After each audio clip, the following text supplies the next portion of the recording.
충남 아산시 배방읍 설화산 자락. 입에서 입으로 전해오던 무시무시한 괴담은 진실이었습니다. 수백 명의 억울한 영혼들이 67년 만에 세상에 드러났습니다.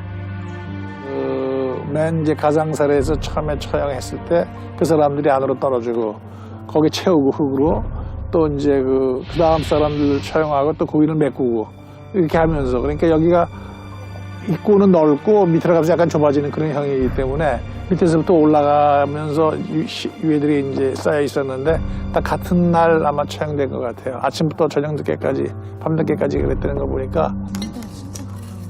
한국전쟁 중 인민군 점령 시기에 부역 혐의로 재판 없이 군인, 경찰과 지역 치안대에게 총살을 당한 민간인들의 유해입니다. 운동화 속에 고스란히 담겨있는 발가락 뼈들과 얽히고 설켜 묻혀있는 수십 구의 유해들은 그 당시 참혹함을 말해주고 있습니다. 지난 4월 말 발굴이 끝난 이곳에서는 약 200여 구의 유해와 탄두, 비녀, 장난감 등 약 550여 점의 유품이 발굴되었습니다.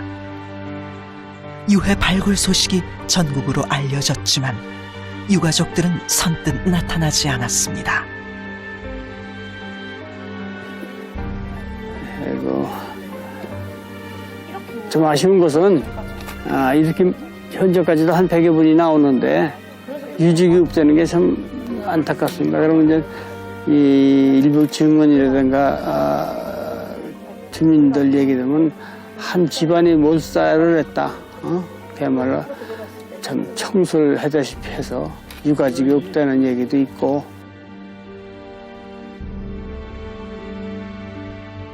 아산시 배방면에서는 1950년 9.28 수복 이후 일사 후퇴까지 민간인 학살이 자행되었습니다. 놀라운 것은 대부분의 유해가 여자와 어린아이였다는 사실입니다.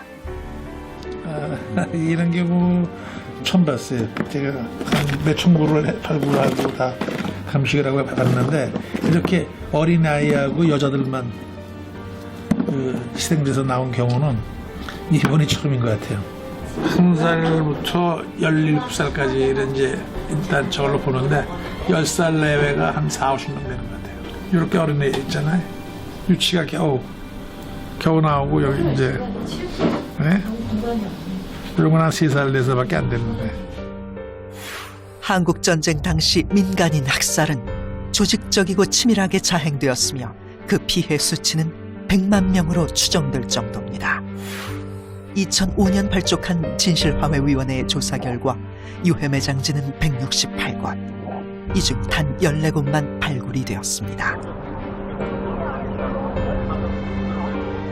한국전쟁 전후 민간인 희생자 유가족들은 멈춰져 버린 유해 발굴과 명예회복을 위한 과거사법 통과를 외치며 전국 곳곳에서 시위를 이어가고 있습니다.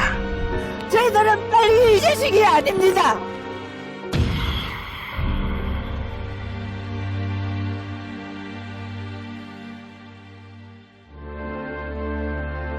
(1945년 8월 15일) 광복. 한반도 남쪽에는 미군이라는 해방군이 들어왔습니다. 그러나 그들은 점령군이었습니다. 군과 경찰의 요직은 다시 친일 세력으로 채워지기 시작했습니다.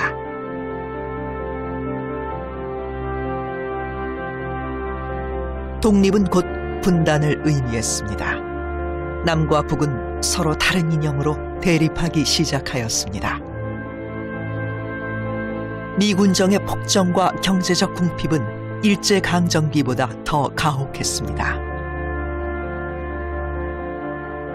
폭등하는 쌀값을 안정시키겠다는 이유로 미국 수집령을 발표했으며 그것은 강압적인 공출이었습니다.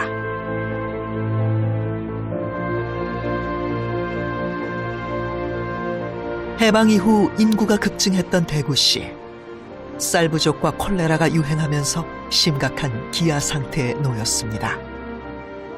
참다 못한 대구 시민들은 대구역과 공회당을 중심으로 하나 둘 모여들어 미군정의 식량 정책에 항의하는 시위를 벌였습니다.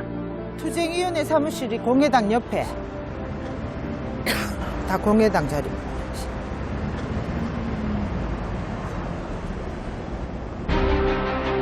(1946년 10월 1일) 경찰은 미 군정의 식량 정책에 항의하던 대구 시민들에게 총격을 가했습니다. 이 사건으로 25명의 사망자가 발생했고 시위는 강경 진압되었지만 이로 인해 7,500여 명의 노동자와 학생이 검거 구속되었습니다.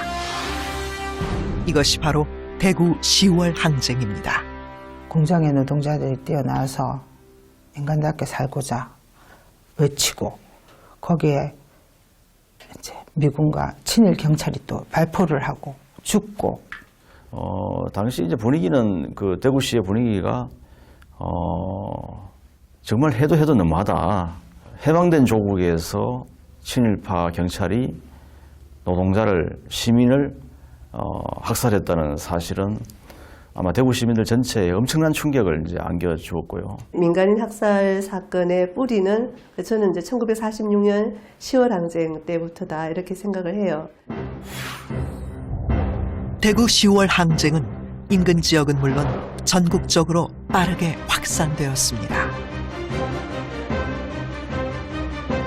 미 군정은 시위를 진압한다는 목적으로 경찰은 물론 지역 극우단체를 동원해 이념 갈등까지 부추겼습니다. 이것이 제주 4.3 항쟁, 여순 항쟁의 도화선이 되었습니다.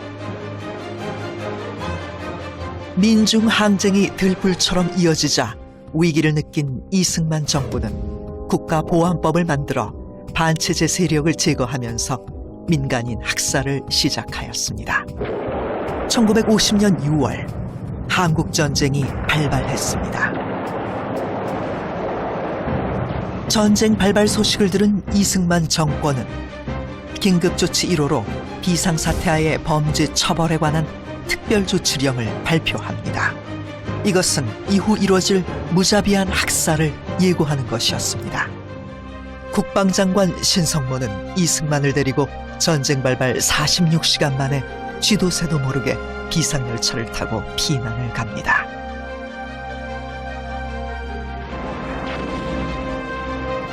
이어지는 한강 인도교 폭파.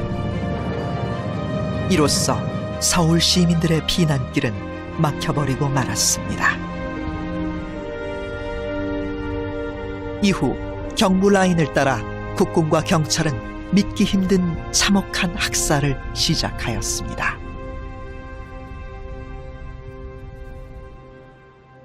지금은 망루만 남아있는 옛 대전 형무소. 한국전쟁 당시 이곳에는 좌익사범과 제주 4.3 항쟁, 여순 항쟁 관련자 등 6천여 명이 수감되어 있었습니다. 이승만의 특별조치령으로 전국 16곳의 형무소에 수감되어 있던 재소자 2만 3천여 명이 일제히 군인과 경찰에 의해 학살되었습니다. 이것이 형무소 사건입니다. 그러나 당시 남한에서는 전쟁 전부터 빨치산 토벌과 예비검속이라는 명분으로 광범위한 학살이 진행되고 있었습니다. 대전광역시 동구 낭월동, 흔히 고령골이라 부르는 이곳에는 세상에서 제일 긴 무덤이 있습니다. 대전 형무소에 수감되어 있던 재소자와 보도연맹원 수천 명의 유해가 묻혀 있는 곳입니다. 저도 우리 아버지가 참 나쁜 사람인 줄 알았어요.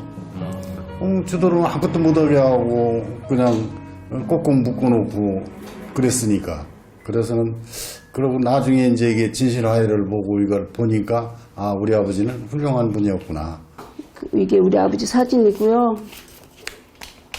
여기 저 사진하고 이 사진하고 같지 않아요? 양쪽에 아버지 팔을 양쪽에서 이렇게 잡더라고. 데리고 나가는데 아무 말 한마디도 못하고 하여튼 그래 내가 따라 나가니까 조금 따라 나갔는데 그 뒤에 가는 사람이 뒤돌아서서 나한테 등어리를 두드리면 아가 집이 들어가. 아버지 내일 모레 오셔 그러더라고요. 그걸로 그냥 끝이었고 아버지하고는. 할머니가 이제 아버지 소식 듣고 그냥 그 자리에서 돌아가셨어요. 할아버지는 자결을 하셨어요. 우리 아저씨가 한시인데 공무원. 연좌제 걸리니까 집에 들어와서 빨갱이 자식이라고 그 소리를 2번 들었어요. 저한테. 그래서 제가 이혼했어. 이혼 소송해갖고. 그래 평생 혼자 살았어요. 지금까지 혼자 살고 있고.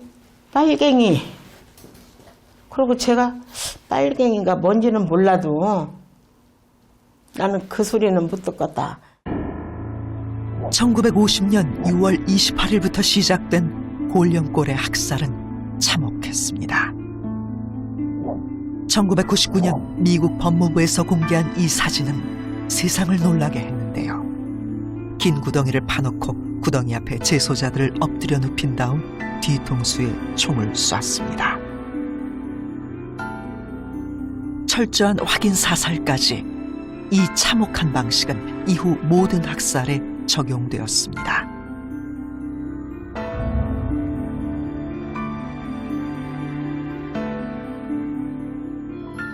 이 무덤이 세상에서 가장 긴 무덤이라고 그래서 그런데 지금 현재 이 무덤 끝에서 한 200m 되는 그 골짜기 구렁이를 파고서 학살을 했어요. 그래서 이 무덤을 만들어 놓은 건 지금 한 30m에서 좀 넘도록 이 무덤을 만들었는데 요거는 무덤을 만들 수 있던 것이 요거를 저들이 땅을 임대를 했기 때문에 이제 이걸 했어요. 그리고 저 밑에는 발굴을 하려고 해도 토지 소유주하고 또 협의를 해야 발굴을 하고 그래서 저들이 시구를 해봤어요. 해봤더니 한 200m 가깝게까지 유골이 나와요. 이 골짜기, 이 좁은 골짜기에 그 당시 한 7,000명이라는 그 많은 인원을 학살을 했으니까 이 골짜기가 무덤이 아닌 데가 어디 있겠어요.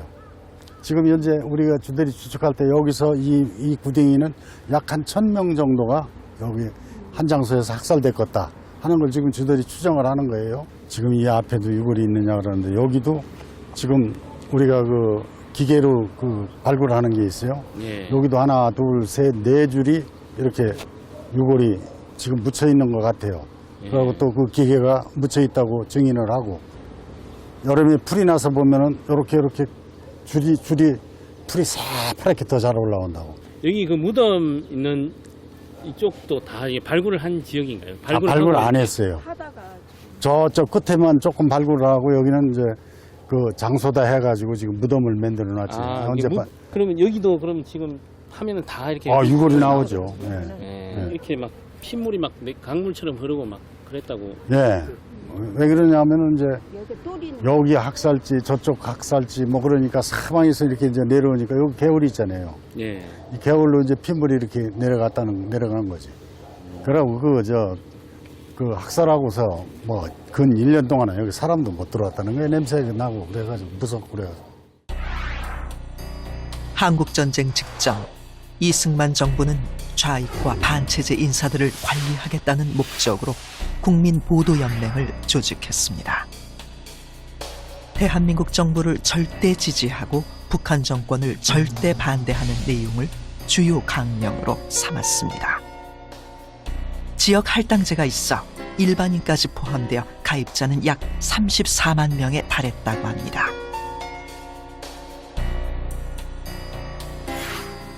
보도연맹원들도 학살 대상의 예외가 없었습니다. 국민보도연맹 사건 희생자는 최대 30만 명으로 추산되고 있습니다. 도대체 왜 이승만 정권과 그 하수인들은 이런 끔찍한 만행을 저질렀던 것일까요? 혹시 북쪽의 덱을 선호하거나 기웃거리거나 남쪽에 대해서 비판적인 사람들을 싹 쓸어버려야 자기가 통치를 안전하게 확실하게 할 수 있을 거 아닙니까? 이제 그런 차원에서 그러니까 이 어떤 이승만이 자기가 만들려고 하는 그 체제의 어떤 이 걸림돌이 되는 사람들을 제거시켰는데 저는 그렇게 생각해요. 그 제거된 사람들이 꼭 좌익이 아닙니다. 진짜 좌익은요, 북으로 가거나 산속으로 들어갔죠.